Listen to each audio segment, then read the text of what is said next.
নমস্কাৰ বন্ধু বান্ধৱীসকল, মই নতুন ভিডিঅ'লৈ স্বাগতম জনাইছোঁ। আৰু এইকেইদিন যিহেতু বহুত গৰমৰ দিন, সেইটো কাৰণে আজি আপোনালোকৰ মাজত এটা ধুনীয়া ৰেচিপি লৈ আহিছোঁ। বৰকচু কৰ্দৈ টেঙাৰে বনাম। আৰু কেনেকৈ বনাম জানিবৰ কাৰণে ভিডিঅ'টো লাষ্টলৈকে চাই থাককচোন। আৰু যাতে গৰম দিন জানেনে টেঙা খাই বিৰাট ভালেই লাগে, সেইটো কাৰণে টেঙাই দিয়া যেটা ধুনীয়া ৰেচিপি বনাম। বৰকচু সেইটো কাৰণে মই কেনেকৈ বনাওঁ আপোনালোকৰ মাজত আগবঢ়াম, ভিডিঅ'টো লাষ্টলৈকে চাই থাকক। আৰু এতিয়া বৰকচু বনাৰ আগততো বৰকচুটো ৰেডি কৰিব লাগিল, সেইটো কাৰণে এতিয়া বৰকচু কাটি আনিব লওক। ঠাৰি বনাম আজি মই। সিপিনে চাওকচোন, সেইটো হৈছে বৰকচু। আৰু হয়তো জাগাই জাগাই নাম ধৰকচোন বেলেগে হ'ব পাৰে দিয়কচোন, আমাৰ দেখিতে বৰকচু বুলি কয়। এতিয়া মই এৰিয়ে দুটা কাটি লওঁ, তিনিডাল ধুনীয়াকৈ বাকলিটো নচোৱাৰ আগতে ধুই পিনে এতিয়া চেৰত অলপ সময় কাৰণে ৰ'দত দি থ'ম ধুনীয়াকৈ। কচু আৰু মেইন বস্তু হৈছে কি, কৰ্দৈ টেঙা লাগে। কিন্তু কৰ্দৈ টেঙা কি জানেনে, এতিয়া কিছুমান গছত লাগতীয়াকৈ লাগি পিনে এটা মানে সৰি গৈছে, আৰু এতিয়া নতুনকৈয়ে কৰ ফেলে আছে কৰ্দৈ টেঙা। এইখিনিয়ে ৰান্ধি পিনে কচুখিনি ধুনীয়াকৈ শুকাইছে, এতিয়া আনি থৈছোঁ, পিচ পিচকৈ কাটি লৈছোঁ। এতিয়া কচুখিনি ধুনীয়াকৈ কাটি লওঁ।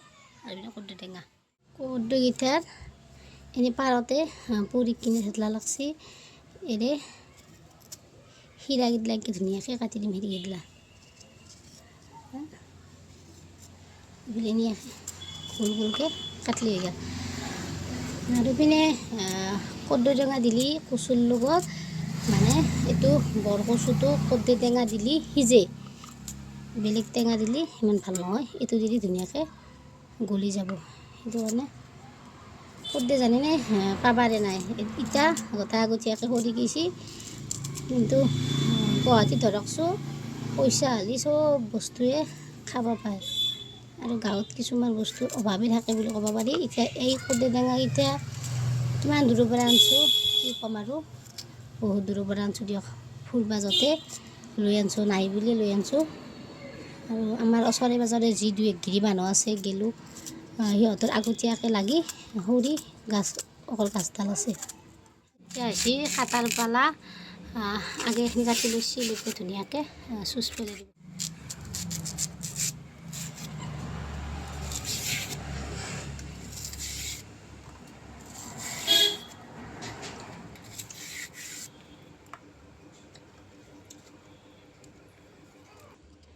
এতিয়া ধুনীয়াকৈ এনেকৈ মিহি মিহিকৈ কাটি ল'ব। মায়ে কাটি আছে, মই মইনা চিনা খোজাব বুলি মাক কাটবা দিছোঁ। এনে কৰ্দৈখিনি ধুনীয়াকৈ কাটি লৈছোঁ, তৰাকৈ গোল গোলকৈ। এয়া কচু কুটি ৰেডি, কি ধুনীয়াকৈ গোল গোলকৈ কাটছি। এতিয়া বনাৰ পালা।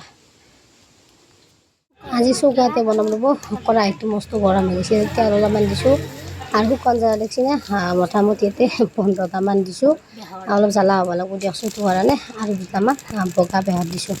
এইখিনিতে ধুনীয়াকৈ ফুটাই লওঁ, দেখিছে ধুনীয়াকৈ ফুটি আছে। অলপমান লৰাই দি ৰ'ব। ইপিনে কাটি থোৱা কচুখিনি দি লওঁ গোটেইখিনি।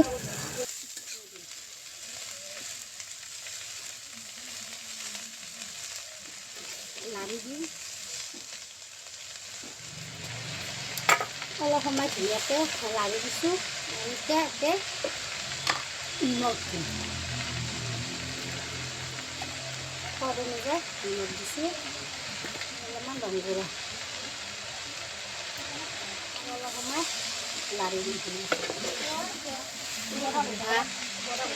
অলপ সময় কাৰণে ঢাকনখন ল'ব।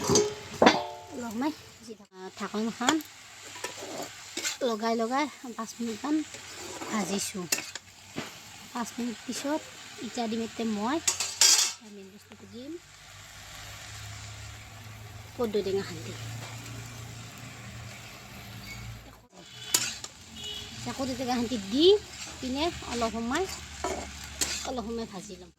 এইখিনি মোটামুটি 20 মিনিটমান ভাজিছোঁ, আৰু চাওকচোন কি ধুনীয়াকৈ গলি গৈছে।